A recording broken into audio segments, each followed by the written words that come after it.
Okay, so here we are live once again with another Masters of the Universe Origins unboxing, and this is another one from the Masters of the Universe X Stranger Things, the second of the two different two packs that they did. The first one I already opened, which was Skeletor versus the Demogorgon, and this one is He-Man versus Vecna.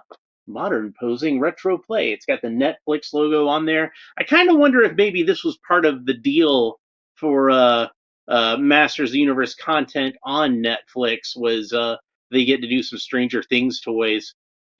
Stranger things have happened. Ah, ah. Now, I haven't seen the fourth season of Stranger Things yet. I know, I'm way behind. I'm planning on going back and watching it again soon, though, because you know, opening up these figures has been kind of inspiring me to do that. The Demogorgon, I thought, turned out to be a really cool figure and fit really well in with the Masters of the Universe aesthetic, and I'm thinking Vecna will likewise be something like that. And it makes sense because, Stranger Things has very much that Dungeons and Dragons influence. In fact, the character of Vecna is named after, the creature from Dungeons and Dragons. And, I like to call these the Satanic Panic Masters Universe 2 packs because they tie in very much so with the 1980s properties. You got the Dungeons and Dragons, you got the Masters of the Universe, and even though I haven't seen the fourth season of Stranger Things yet, I think that it looks like to me like it has very much of a Satanic Panic kind of influence to it with the Eddie Munson character. Seems like he's kind of inspired by the his storyline seems kind of inspired by the whole Satanic Panic thing. And of course, both He-Man and Dungeons and Dragons, like I mentioned in the Demogorgon unboxing, both He-Man and Dungeons and Dragons were accused of being part of a satanic plot to seduce the nation's children. And I talked a little bit about, and you can find it on YouTube. I suggest, if you're interested, you can go check it out once you're done with this video. But it was, what was it called? Seduction of a Generation or whatever. Where it was let me check that real quick. But yeah, where it was like these fundamentalist televangelists on there trying to tell kids that, like, their toys that they're buying for your children were satanic, and He-Man and Dungeons and Dragons were both two of the things that were mentioned. I think people more seriously thought Dungeons and Dragons could lead to kids being seduced into Satanism. Deception of a Generation, that was the name of it. And like there's one dude that looks like almost like a 70s like porn actor, like with the mustache and the perm and everything. And these guys are talking about how these guys seem like two of the creepiest guys. They're talking about how oh, He-Man is trying to trick kids into Satanism with, like, having these dark sorcery elements to it. And it's like, you're talking about Skeletor. Skeletor's the bad guy. Like, what are you doing? But anyway, Masters of the Universe was fairly harmless, and Dungeons and Dragons was fairly harmless. I know a lot of guys who played Dungeons and Dragons, and I'm saying this with affection. They're a bunch of nerds. Really, they're not. They're harmless people. Like when I say they're nerds, I mean that lovingly. Like, I'm a nerd, and I embrace it. And I kind of feel like if you're somebody who plays D&D, you're probably somebody who's embracing the fact that you're a nerd too. So like I consider you like part of my kind of people. You know what I mean? Even though I don't really play Dungeons and Dragons myself, I haven't had a lot of time to play Dungeons and Dragons. But the few times I have played it was fun. It seems like the sort of thing I could get into if not for the fact that, like, my life is just really crazy busy, and pretty much like the only free time that I have, I spend here opening up action figures on the internet, which is even a nerdier thing to do than playing Dungeons and Dragons. If we're being real about it, you know. So when I say Dungeons and Dragons is something for nerds, coming from me, that's something I'm saying would love. Anyway, so we got the typical Masters of the Universe trade dress up at the top with the blue backgrounds, the exploding red rocks, all very exciting. Whereas on the Stranger Things side of it, we've got the upside down and all those crazy vines and Vecna over here with his clock weapon. And like I said, I haven't seen this season yet, but I did watch a couple of videos on Vecna just so I was at least a little bit familiar with the character, and he's basically like the big bad of Stranger Things, and at least of the latest season, maybe the big bad of the whole series overall. But I guess we'll have to wait till season 5 finally comes out. I'll have to wait to see season 4. My plan is that since like it's been so long since I watched Stranger Things anyway, I'm gonna go back to the beginning and watch the whole show all over again, and hopefully then I'll be ready for when season 5 finally does drop.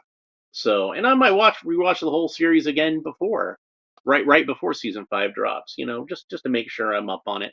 So anyway, here on the back we've got a nice picture of Vecna with his time staff being held up by these vines. He-Man and Castle Grayskull in the upside down. You can see Castle Grayskull is being overtaken by the vines. He-Man has a Hellfire Club shield, so I guess he must have teamed up with the kids at some point and put the emblem on his shield. And it says Upside Down Eternia. He-Man discovers how to return to Eternia from the Upside Down. He must defeat Vecna himself. In this decaying world, however, Vecna is more powerful than the power of Grayskull itself. Oh my god. And you know that whoever controls Castle Grayskull controls the universe. If Vecna is more powerful than even Castle Grayskull, and he's got the power of Grayskull, oh man, he'd be unstoppable. Good thing He-Man is there to save the day. Got a nice picture of He-Man over here looking very savage with his battle axe and his shield. Like I said in the previous unboxing, I feel like it's appropriate to tie He-Man into Stranger Things just because the kids on Stranger Things, they seem like they're about the right age. They probably would have grown up with He-Man also. So they probably would recognize He-Man when they saw him. Like, dude, He-Man's real? Well, it's Stranger Things, so like they've seen crazier stuff probably than finding out their childhood toys are actually real characters. Oh, and over here on the other side, we got Vecna looking all badass and creepy and scary, and again, like with Demo Gorgon, they've kind of altered Vecna to give him a little bit more of a Masters of the Universe aesthetic. Like he's got the furry trunks and he's got some armor and he's got like a staff weapon. Here's what the inside of the package looks like with a nice kind of craggy war torn Eternia. This has got very much the mini comic kind of influence to it, which I like. I like the mini comics a lot. And there's the upside down on the other side. I kind of feel like the Stranger Things kids, if they were He-Man fans, they were probably fans from the mini comics, and that's probably the one they like as well. I mean, they're D&D kids, so it seems like it would make sense. So this staff seems like it's the same on both sides with the clock.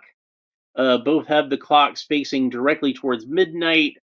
Got almost kind of like a pitchfork kind of element to it, which makes it to me look kind of like a castle surrounded in flames. Very cool looking weapon. Again, much like with the Demo Gorgon, this character seems like he could fit in with Masters of the Universe, even if he weren't, you know, even if he's not, even if he weren't a Stranger Things character, if he were just a character they designed for Masters of the Universe, he looks like he'd fit right in. So that's good. Aha! This rubber band didn't fit around the wrist; it's loose. So I don't have to do anything with you, dumbass. All right, so those are the only rubber tabs holding Vecna in are the ones at his wrists. And already his tentacles are popping out of his armor. They don't seem like they stay in there very well. I'm going to try to pop them back in anyway. Looking at this, it almost looks like the Turtles of Grayskull shield might fit in there.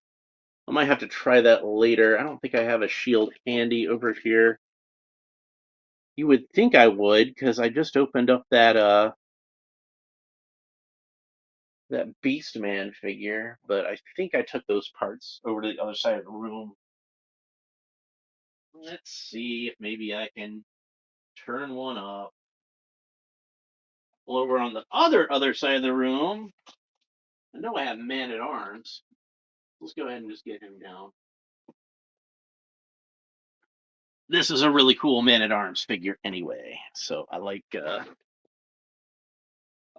one. Never never mind showing him off because he's so cool anyway. But I'm gonna set him aside for now. I'm gonna see if maybe this will fit on here. Lo and behold, it does. so so you can make yourself a Turtles of Grayskull Vecna if you want to. Now, I think that some of these parts are shared with the Moss Man from Turtles of Grayskull. I don't know for 100% certain, but it seems to me like they are. Some of his vines got trapped up underneath. Good thing I got a second one of these because I don't think this is supposed to be this way. Yeah, one of his vines on his head got trapped up underneath the head. Because you see how the vines that are growing out of his head, they're supposed to kind of connect to the vines that are on the breastplate. Like it's supposed to look like it's all in one piece. I think they probably should have actually, in hindsight, this is me armchair quarterbacking this thing. But in hindsight, they probably should have made the vines. They probably should have made the head and the armor the same color, so that way it would really look like the vines were kind of melding and twisting together. It might be worth if I can get another one of these doing a repaint. I do actually have another one of these, but it's more sort of made. I got that for other custom purposes, but we'll see what we can. We got this crab on its chest. And I'm not sure what the significance of the crab is. Maybe somebody who has seen the latest season of Stranger Things can let me know in the comments. But the crab can be removed and kind of crawl along like it's his own little pet or something. And honestly, the armor still looks pretty good without the crab on the front. Maybe a little bit more like what Vecna actually looks like on the show. You can see there's some horns growing out of the armor, kind of like what Beastman has, which this figure, again, like the Demogorgon, does reuse a lot of parts from Beastman. But I don't think that this is supposed to represent fur on Vecna so much as it's just supposed to be like a random texture. But he only reuses like the arms and the chest and the upper shin from Beastman, because we can see the lower shin is actually from and the feet. That's actually the boots are all from Buzz Off, so which gives him a nice creepy look. It's kind of like the vine feet that Demogorgon came with, but not exactly the same. Go ahead and pop the crab back on his chest. So, and it's a really nice head sculpt. Really looks like the character from the show. It looks like they maybe put a little too much detail into the paint around the eyes. Like that seems like they kind of overdid it to me a little bit, but anybody who's seen the show can correct me if I'm wrong. And then he's got these other armor pieces, and I say armor, but it's really more of like vines growing all over him. But the vines kind of form an armor, I think. Uh, Handoku Productions says they look awesome. I think it looks great. Like I said, I kind of feel like this one is uh it's like a him and the Demogorgon both, I guess, because they're both sort of fantasy figures that are inspired by like various Frank Frazetta paintings and stuff like that. Like D&D had a lot of the same influences that Masters of the Universe had. So I kind of feel like having these kind of D&D characters in the Masters of the universe makes sense. It makes sense they would cross over. And I know Stranger Things is like its own thing, but it takes a lot of influence from the D&D characters is what I'm saying. Yes, What is the Batman figure behind you? If you would not mind sharing, I would not mind, in fact. Let's go ahead and have a look at it.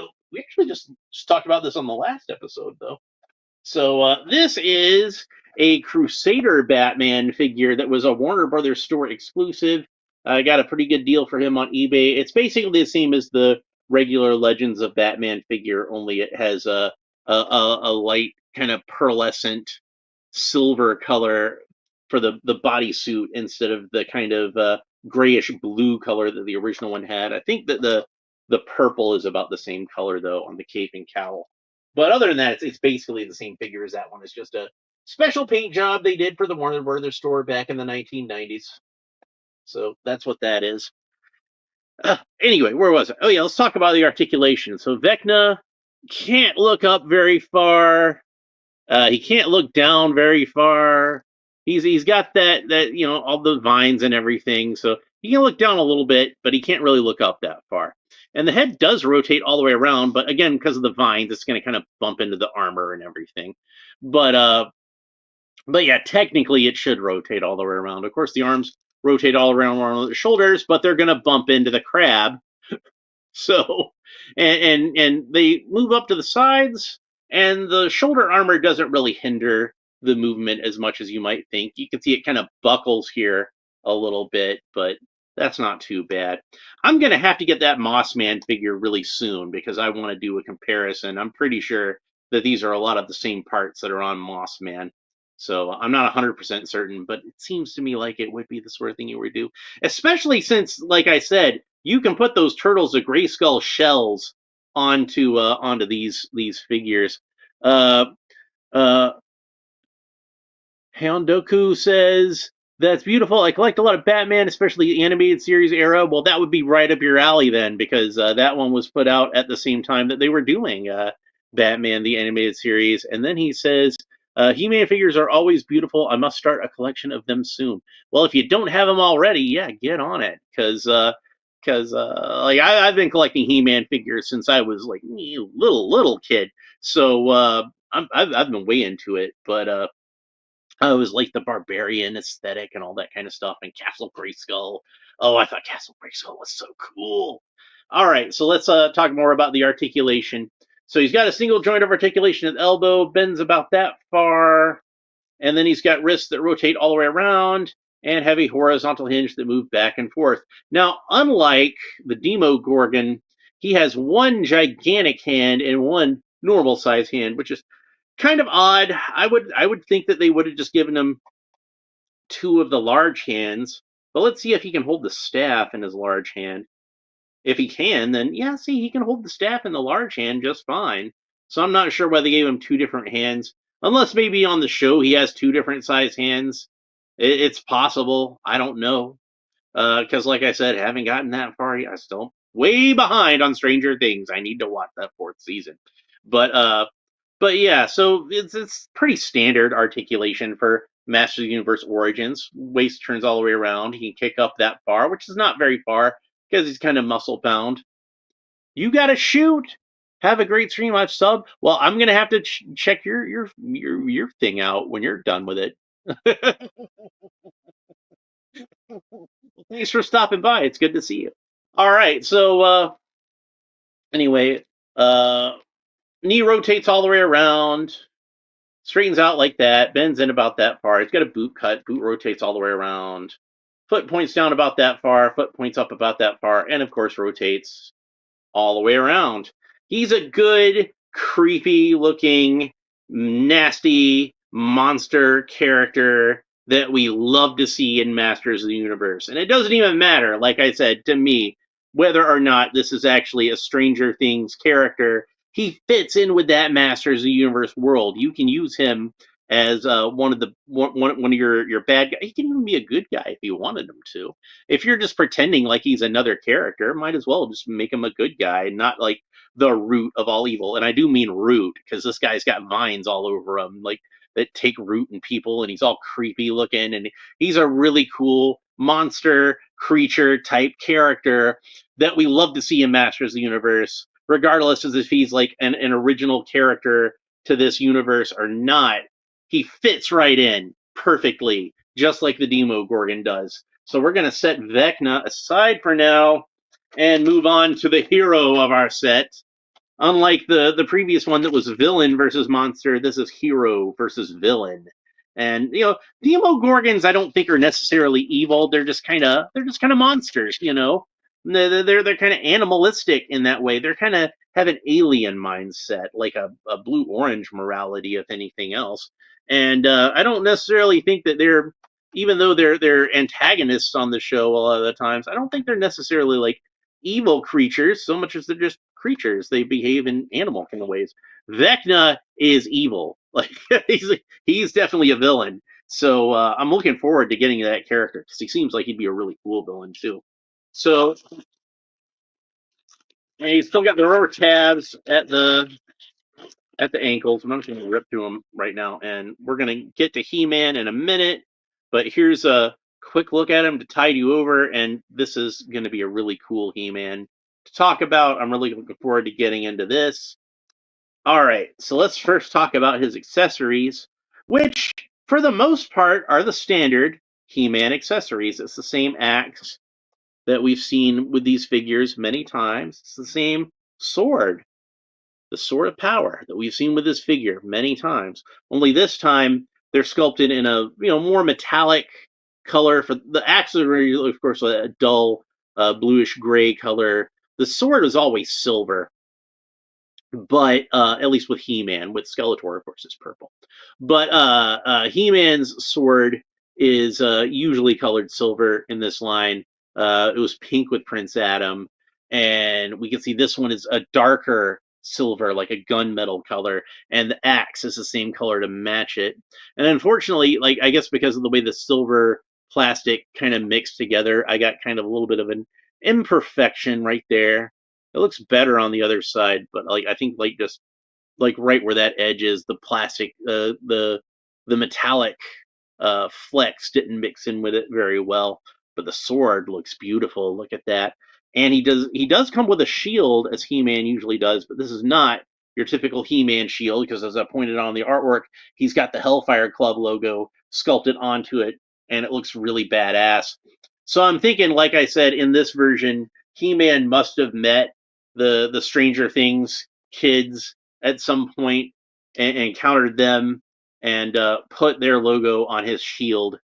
So and it does look, other than that, it looks very much like the standard He-Man shield with underneath you can see it's got the cross and it's got the kind of studs all over it. So it looks very not identical, but very similar to your typical He-Man shield. So let's go ahead and put that on him first, since I'm holding that, and we can go ahead and get them all geared up. So first, let's have a look at him with the sword. So there he is with the sword. Looks really cool holding that. And He-Man does have two gripping hands, by the way. So if you want to have him dual wield with the axe and the sword, he can do that. So let's go ahead and put the axe in his hand because we want to have that savage He-Man look because that's what he had on the package. And I'm pretty sure that this is the one that Dustin would have liked. He would have liked that savage mini comic He-Man. Dustin is the character that I kind of gravitate towards because he reminds me a lot of myself when I was that age. So we got another comment that's hidden. It's Kunima. Ayo, dude, he says. Ayo, right back. Speaking of Ayo, I do still have this guy to open up sometime in the future. I'll probably get around to him like after I do the rest of these He-Man proper. But I'm really excited about this one also. I got the Scott Hall. Finally got Scott Hall in the WWE figures. If I haven't, I don't remember if I've shown that one on the air. But I'm excited about Scott Hall. That's he was one of my favorite wrestlers. And I met him in real life, and he's a really nice guy in real life. So when he's not using the sword, he does have the little loop here in the back. This is the standard He-Man armor. It's just kind of recolored. So we can store the sword in the back when it's not being used, or even store the axe back there when we're using the sword. So let's go ahead and put the sword back in his hand, and we can stick the axe back there. And it's more designed to hold the sword, I think, than to hold the axe, but the axe does fit in there nice. And you see it's not going to fall out or anything. So it all works together. Or if you want to be like a truly savage He-Man, the most savage He-Man, we can ditch the shield and have him go completely on the offensive with both the sword and the axe and just be hacking into all the demons and creatures and everything that he's coming up against Williams in the upside down and just having to really just kick some ass. So Razor, yeah, exactly. Razor Ramon. Exactly. You know, say hello to the bad guy. I think they're gonna do like an actual Razor Ramon. I think I saw one advertised that they were going to sell on Walmart or something. But yeah, this was yeah, everybody who watches wrestling remembered when this guy showed up in WCW. You know who I am, but you don't know why I'm here. Oh, he was so cool. He was so cool. I miss that guy. Anyway, so we've talked about the accessories enough. I think we can talk about the actual figure now. So much like the Skeletor figure, and I think this actually works better than the Skeletor figure, better than it worked on the Skeletor figure, even better, I should say, because I do think it looked good on Skeletor. Is He-Man is painted in a much more realistic fashion than we're used to seeing He-Man depicted in this line. Which no, I've got one I can reach that's in this bag. Because I just saw it when I was digging through here the other day. All right, so we got the first edition with the original head, but you can see that this one is much more brightly colored. It's even more brightly colored than the original figure was. Uh, and in fact, let me just so it's a one-to-one comparison as far as the sculpt goes. I'm gonna swap out the first edition Origins head with the vintage style head so we can get a proper comparison. All right, so and they did do some things to make him look a little more like the mini comic version. Like the armor is more sculpted like the mini comic version, and he's got the yellow fur on top of the boots, the way it was drawn in the mini comics. But you can see like this version of He-Man, the colors are much darker and much less vibrant. On you like the skin is more of like a naturalistic kind of color. This one's kind of orangish like as far as the way He-Man's skin is goes, but this one's a little more on the tan side. And I do think it probably could have been a little darker skinned. I think he probably could add a little bit more of a tan, but I still think that's a pretty good skin color for He-Man. You can see that instead of the orange, like how He-Man's belt and bracers are usually colored orange, this one has gold again, like it's supposed to be actual metal instead of the bluish gray on the armor, which was the same color that the axe was. He's got that same gunmetal color that the axe and the sword have this time. He's got like a really dark brown on the boots and the trunks, and the you can see that the fur trim at the top is much more of a muted kind of beige, kind of tan color. I think this He-Man just looks awesome. This is exactly what do I Kunima asked do if I do customs of Masters of the Universe? Absolutely I do. In fact, since I'm done showing him off, I can put that vintage head back on here. I got one right here. I can show you real quick is I actually did since the actual Thunder Punch He-Man figure they made is kind of hard to find. I made my own. I just straight up made my own. So it was I 3D printed this shield that goes in the front, the crest he has, and the armor is basically just repainted from Web Store because I wanted him to have the backpack. So I figured I've got like it's easy for me to find like animated Web Store figures over here for cheap, the cartoon collection ones. He's like pretty common over here. So yeah, that was I just repainted the Web Store backpack red.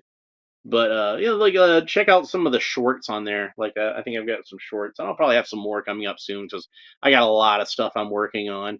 So but yeah, I've been doing like some I've got a lot of irons in the fire as far as customs go. I got like some Galaxy Warriors characters that we're working on. I got a couple of different Conan figures I'm working on. But they're all like kind of in various stages of being put together. So, but watch this space basically is what I'm saying.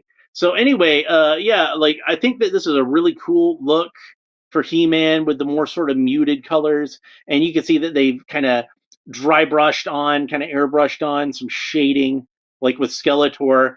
Like they were going for a more realistic look with this figure, which I think makes sense because Stranger Things is a live action property. So rather than the cartoons or comics, like our Ninja Turtles crossovers were based on the Ninja Turtles cartoons and comics in that order. I'm pretty sure that they were more thinking of the '87 cartoon than anything else when they did those. Uh, but since this is a live action version, we get a little bit more of a realistic version of He-Man. And going back to what I was saying about how like both He-Man and Dungeons and Dragons had a lot of the same influences, like Frank Frazetta, Lord of the Rings, that kind of thing. Like it makes sense to have like a fantasy painting kind of look, like the Frank Frazetta, the Ken Kelly, the Boris Vallejo, Julie Bell, like all that kind of stuff. If you were a fan of fantasy artwork in the '80s, this is the He-Man that would have been in that kind of artwork. And you can look at Ruby Ubero's artwork on the action figure, like the vehicle boxes, the playset boxes, Castle Grayskull, that kind of thing, and you can very much see that Frazetta influence, like I'm talking about. Kunima says, that's the cap firing He-Man. Yeah, that's correct. That's the one that the original Thunder Punch He-Man was the one that fired the caps. But of course, since this doesn't fire caps, it's just the web store backpack, so it's just kind of a dummy. But I did want to have the backpack on there, and that seemed like the best way to get one on there. So, but yeah, it's fine. It's not meant to be functional. It's just meant to copy the aesthetic of it, really. So, Conan figures. Oh yeah, well you'll see them soon because I just need to put the finishing touches on some of them. Like I'm doing one that's based on the old Remco King Conan figure, and like it's kind of like my take on it, so it's going to be a little bit different. But I wanted to give him a cape, but I haven't really come up with a cape yet that I'm really happy with for that figure. But they're coming. Watch this space.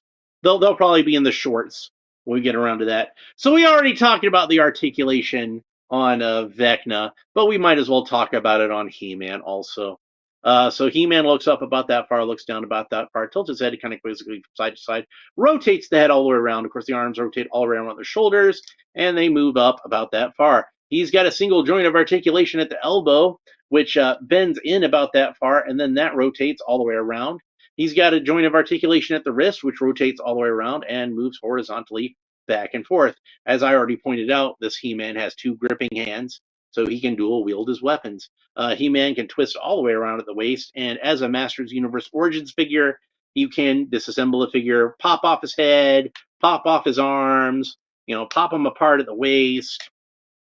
Technically, the boots are supposed to pop off, but I find that works better if I apply some heat to it, like with a hair dryer or something like that. In case I didn't mention, waist rotates all the way around. He-Man can kick up about that far, not too far because he's kind of muscle bound. He's got a single joint of articulation that bends in about that far, rotates all the way around. And then he's got boot articulation. The boot cut rotates all the way around. Foot points down about that far, points up about that far, and rotates all the way around. I think it's probably worth going over the articulation on this guy because it's a bit less encumbered than poor old Vecna over here with all of his clunky armor sticking out of him, which does look really cool, but it does also hinder the articulation. Uh, Coney Ma says, am I saying that right? Is it cow? I've been saying coup because over here it looked like it was two O's, so I think I'm saying your name wrong. So I apologize. I don't like to mispronounce people's names. I hate that.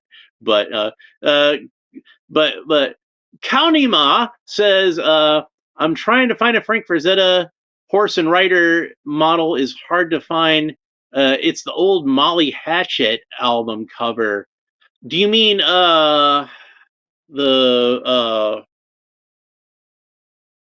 I'm sorry, I'm having a complete brain fart here. I know what you're talking about. I made a figure, Death Dealer. You mean Death Dealer? Because that would be probably how you would want to look that up. Let's see. I forget if Molly Hatchet did Death Dealer. I think they did. The one I always think about for because they did a few Frazetta album covers, but the one I always think about is Flirting with Disaster with the Viking looking guy. That was really cool. But yeah, let's look that up real quick. Work the Google on my internet machine. Death Dealer, because I want to say that was the actual album cover was Death Dealer, and the single for Flirting with Disaster was uh that Viking painting, which I forget the name of. But I know the dark looking rider on the horse. Yeah, that's Death Dealer. That's where was oh, Molly Hatchet.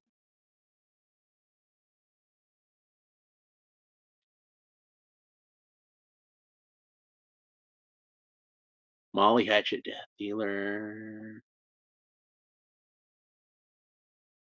Chownima. Okay. All right, cool. I'm sorry.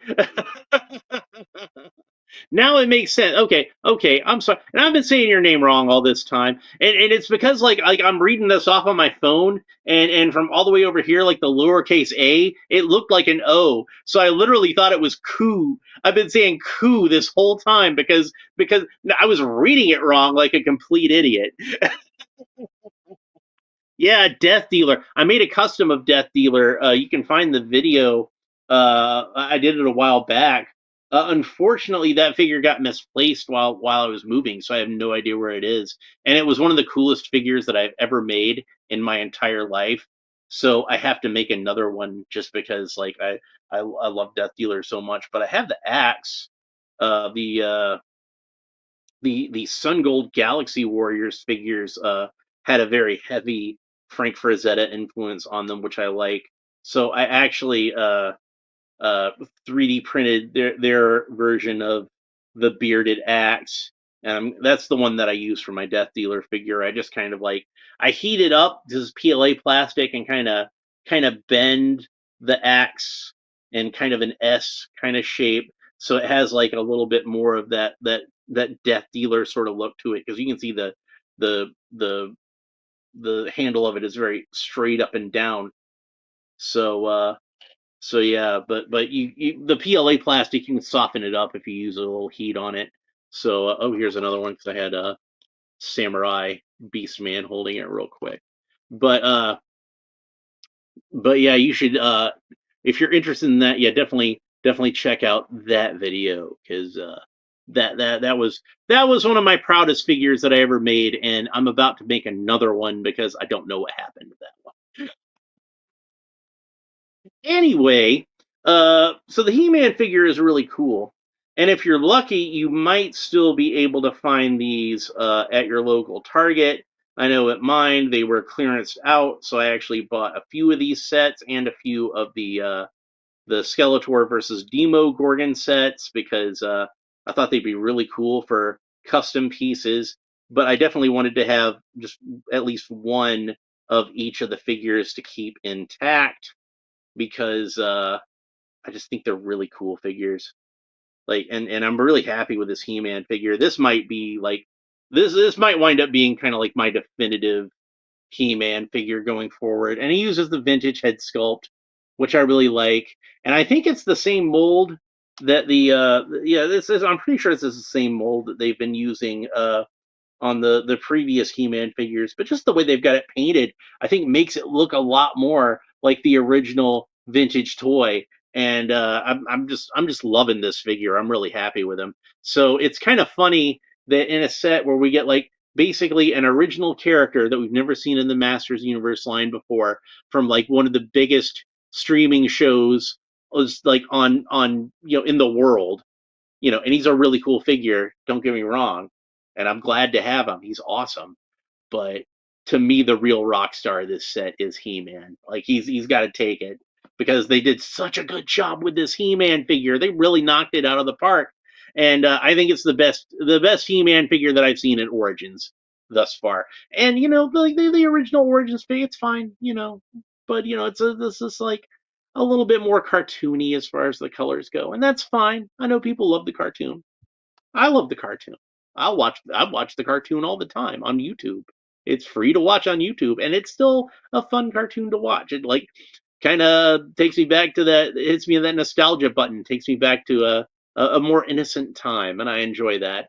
But this is the He-Man that existed in my mind during that more innocent time, and he was a badass who would like just mess you up, and he was just hacking demons all to pieces, and Skeletor and him were just engaged in this bloody war, and they were just the bitterest rivals you could possibly imagine. Uh, Chowny Ma says executioner's axe. Yes, yes, that I'm pretty sure that's exactly what the purpose of that is. Uh, bearded axe, I think, is the technical term for it. They call it a bearded axe.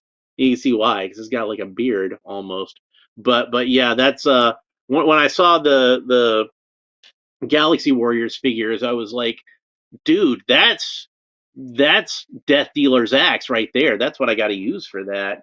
And I looked for them on eBay, thinking, oh, maybe I could find one for cheap. But no, Galaxy Warriors are actually more expensive than you might think they are on eBay, because there are a lot of big fans of Galaxy Warriors, and they are hardcore, and they're trying to get like every variant on these characters that they can. But then when I got my 3D printer and I saw that there was a guy who had a set of Galaxy Warriors weapons, I'm like, oh, I can just print them out myself. There we go. And since it's the ABS, the PAL plastic, not ABS, I keep saying ABS, but PLA, that's what it is. I'm sorry, I'm kind of dyslexic.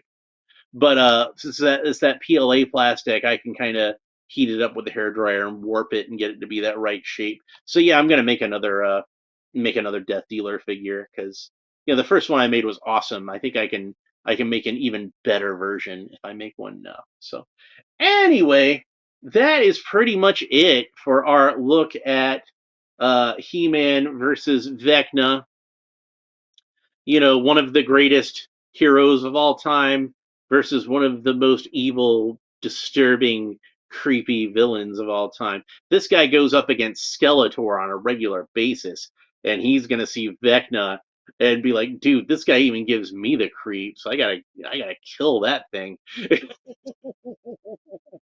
And if anybody can defeat Vecna, it's He-Man. So I've got faith in him. I think the Stranger Kids things, Stranger Kids. This I told you it's dyslexic. The Stranger Things kids, they got faith in him because they put his emblem on his shield. So I'm like I said, in my head canon, they meet each other at some point. So yeah, that's pretty much it for this. I hope you enjoyed it.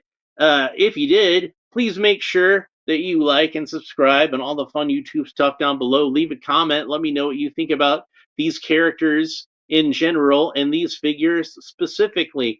How do you feel about how they adapted Vecna into the Masters of the Universe world? I think they did a pretty kick-ass job with him, and he looks nice and creepy, and just exaggerated enough to fit in with that Masters of the Universe aesthetic. And of course, He-Man just looks so freaking cool. If you can get this set, it's worth it just for He-Man, I think. But like I said, they got clearance out at Target. It was Target exclusive, and I was lucky to get the ones that I got, because once they were clearance out, they went really fast. So Chowny Ma says, I'll definitely check out that other custom vid. Take care. Oh, take care of yourself. It was good talking with you. All right. So that's it for this episode. Hope you enjoyed it. We will talk to you next time. Bye.